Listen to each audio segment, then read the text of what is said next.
Okay, so we're talking about Paris Saint-Germain, and you say they have seasoned campaigners in the team.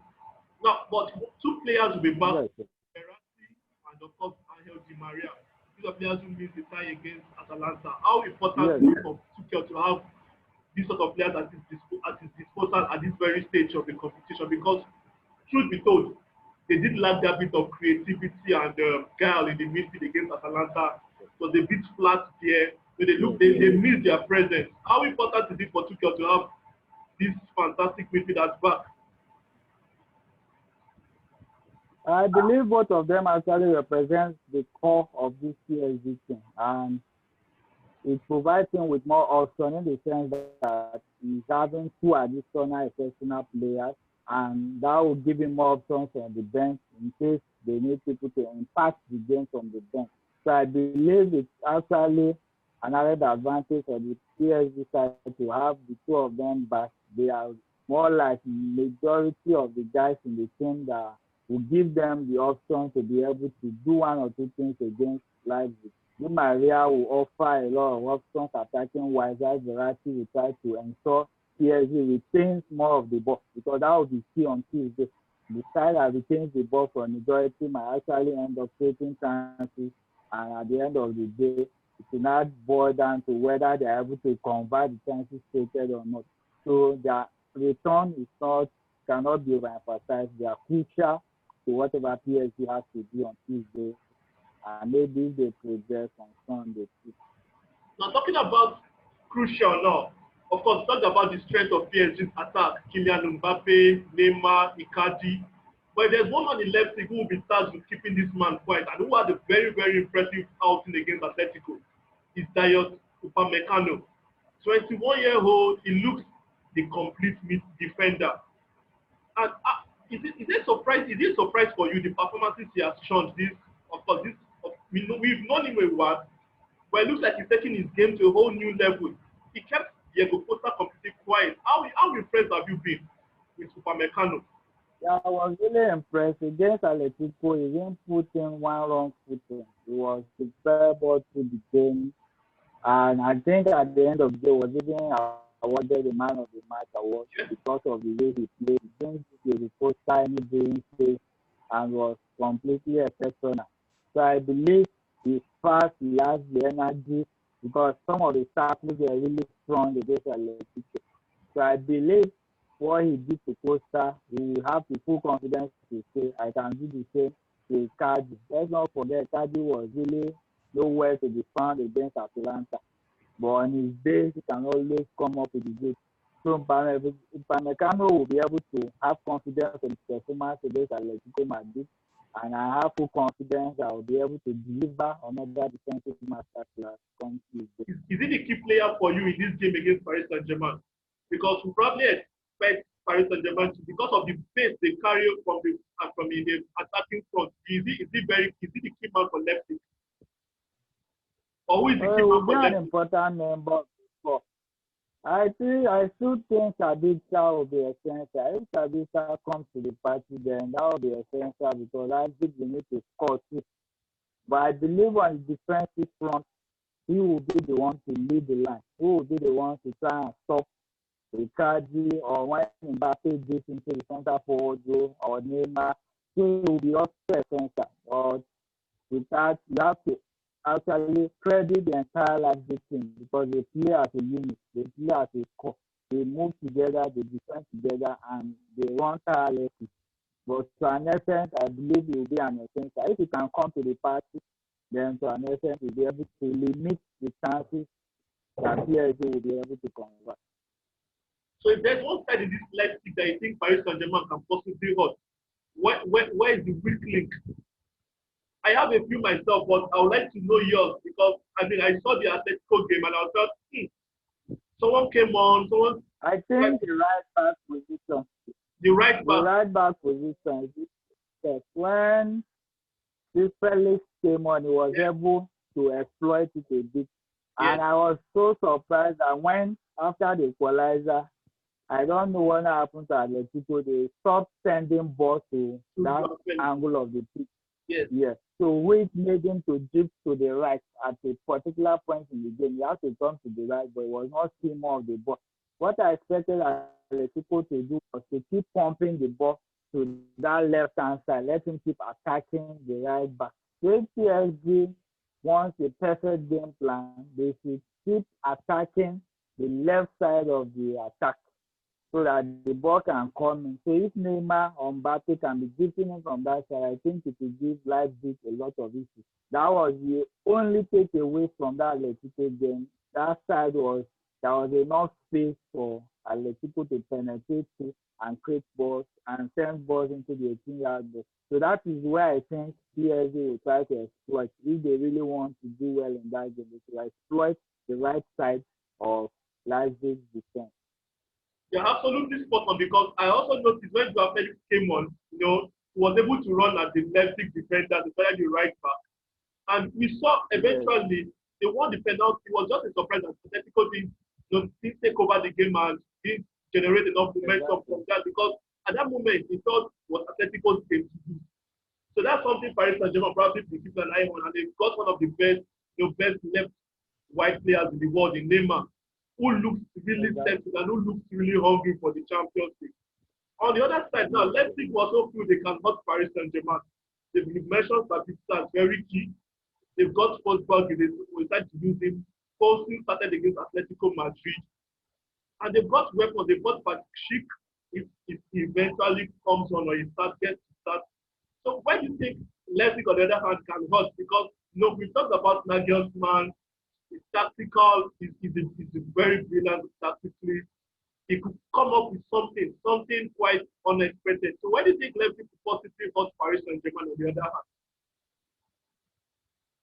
I think majorly their game will be from the counter attack. They are very fast. And with Thiago Silva aging, it will be very difficult for him to catch up with the pace of the likes of Olmo and Sabitzer. Yes, So if you notice against Atletico, they were really fast when attacking. And that might be a situation where PSG might not really be able to cope with. Thankfully, the PSG's backline is relatively young from Stella to the left-footed centre back. That's his name. So they will be able to hit PSG from the counter-attacking point of view.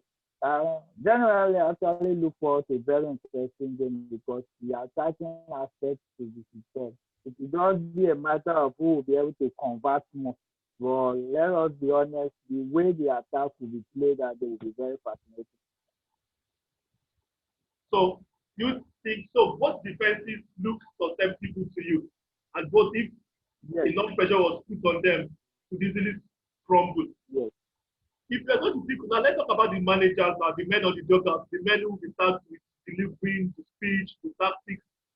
Nagelsmann, Thomas Tuchel, pick one manager for you. If you had the opportunity to play under one of them, Nagelsmann or Tuchel, who will it be for you?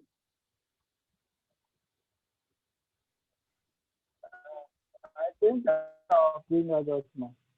Okay. Because he shows more passion than Tuchel, and he has shown ingenuity too. He has shown that an exceptional person, like the way he sets up his team. And he reminds me of Klopp was on the pitch. All that mattered was that there was synergy in the 11 players that I put out. You could remember then, I know you followed DVD together then. The way he puts out his team, it doesn't matter whether it was Godje on the pitch or Royce or Blaskovski or Barrios. Anybody that was on the pitch was meant to give 100%. So that is the same thing I'm noticing with this Leipzig side. It doesn't matter. Look at, they didn't have Werner the other day, and it was not really as if there was something missing. The guys that were put out there were able to do their best, and when the substitutes came on, they were able to give 100%. So that is just the difference. And you have to look at the gap in quality in both teams. PSG, Tuchel actually has no reason not to be able to do so well in the Champions League, in the sense that the teams they have been able to knock out, they also have knocked them out. You can't compare it to Leipzig, where a lot of people, even the first game, it was very few people that gave them a chance. And look at what they did to Spurs. They beat Spurs home and away, and then Atletico too. Even the attitude they came up with, even when Atletico equalized, people thought Atletico would be on the ascendancy, and they still kept playing their normal game. It didn't panic on the touchline. So I think to me right now, he just has a little more to offer than Chike. Okay. So let me put on the hot seat here. Not prediction yet. Not the prediction yet. You give me a combined 11 of both sides. Paris Saint-Germain and Leipzig. Let's go. Okay, now back to bingo. What formation are you using? I'll go with a 4-3-3 actually. Okay, so now back to goal. So now back to bingo. I'll play Kera from right back. Then I'll play Angelino from left back. Then I'll play Thiago Silva and Upamecano as the center back. Then the three-man midfield will be who can help with the I'll play Verratti, I'll play Gueye, and I'll play Sabitzer. Then the three-man attack, I'll play Neymar from the left, Mbappe from the right. Kind of lose sticky up front because at the right now, Leipzig does not have an out-and-out, so I'll play Icardi option. Who did you say you play up front? Icardi. Okay, Icardi. That's an all-attacking lineup. Charles, that's one lineup that is capable of beating most teams in the Champions League. I'm sure you agree with me. Yes, but it's a matter of synergy. You might have the best setup. Look at City yesterday. Even the Lyon bench was porous. Yes, it was the Lyon substitutes that made more impact than the City substitutes. So you never can tell. It's just more of the hunger a team can show that will determine whether or not the right result to be achieved at the end of the day. Leipzig, though, they might not have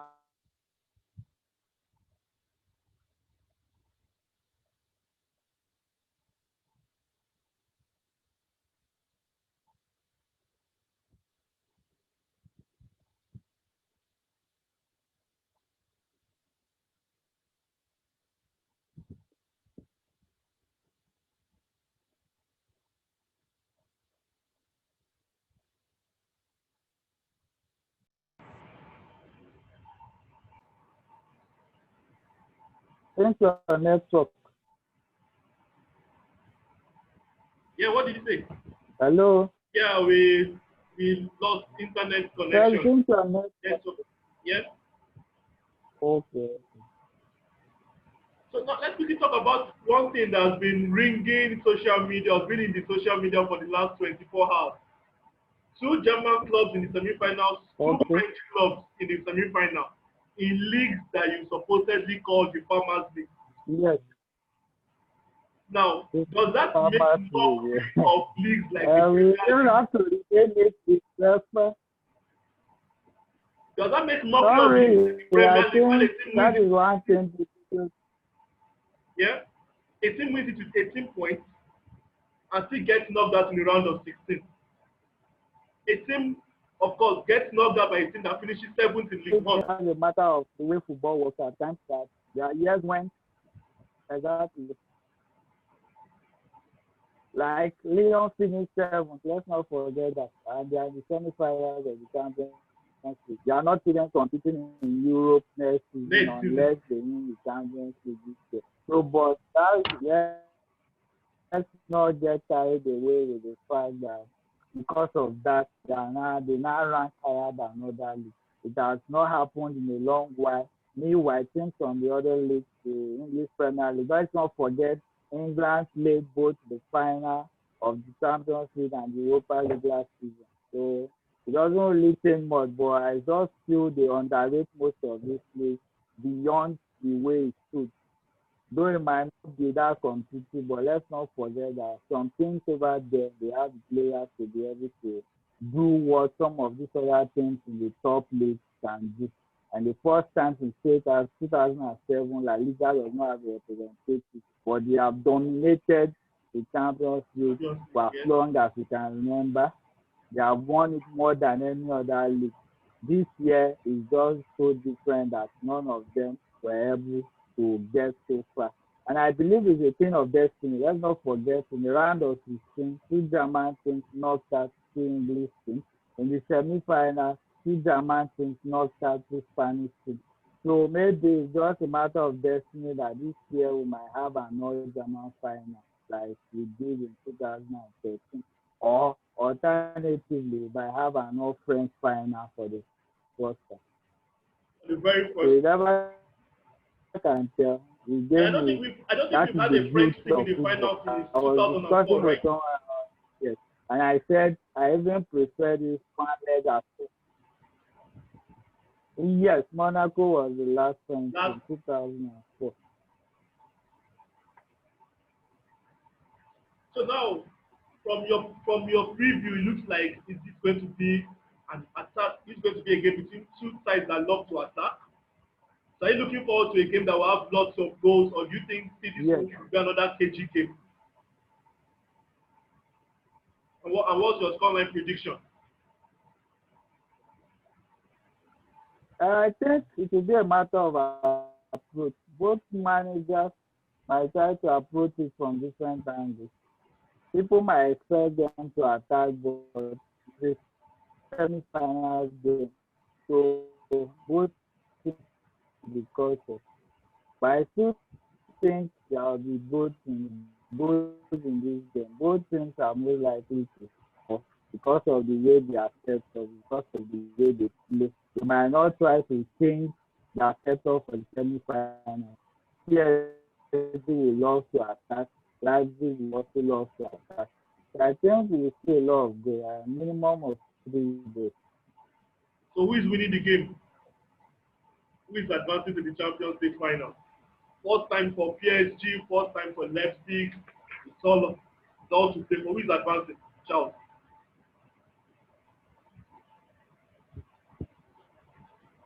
You said, come again, I didn't get So it. which team will advance to the Champions League final? What's your scoreline prediction?